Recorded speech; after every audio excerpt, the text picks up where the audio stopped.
শিৱৰাত্ৰিত পবিত্ৰ গংগা স্নান।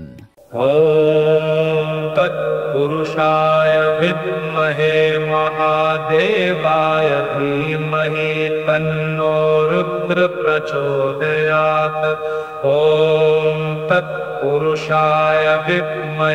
আধ্যাত্মিকে নহয় বৰং ই বহু উপকাৰী। মহাকুম্ভ মেলাৰ শিৱৰাত্ৰিৰ স্নান হিন্দু ধৰ্মীয় মতে এক অত্যন্ত পবিত্ৰ আৰু শুভ কাৰ্য। বিশ্বাস অনুসৰি এই স্নান কৰাত বিশেষ ধাৰ্মিক আৰু আধ্যাত্মিক লাভ থাকে।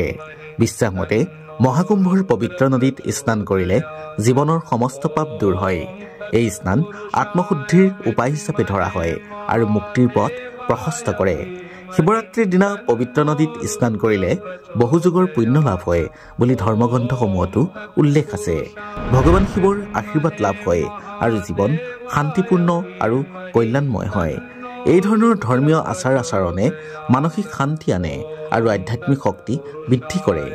লাখ লাখ লোকে একেলগে একেটি স্থানত অংশগ্ৰহণ কৰাত ধৰ্মীয় আৰু সামাজিক ঐক্যও স্থাপিত হয়। ধৰ্মীয় স্নানৰ ফলত ধৰ্মীয় বিশ্বাস দৃঢ় হয় আৰু জীৱনলৈ নতুন দৃষ্টিভংগী আহে।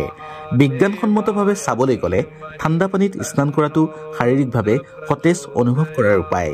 সেয়ে মহাকুম্ভৰ শিৱৰাত্ৰিত স্নান কেৱল ধৰ্মীয় আচাৰ নহয়, ই মানসিক, শাৰীৰিক আৰু সামাজিকভাৱেও লাভজনক বুলি গণ্য কৰা হয়।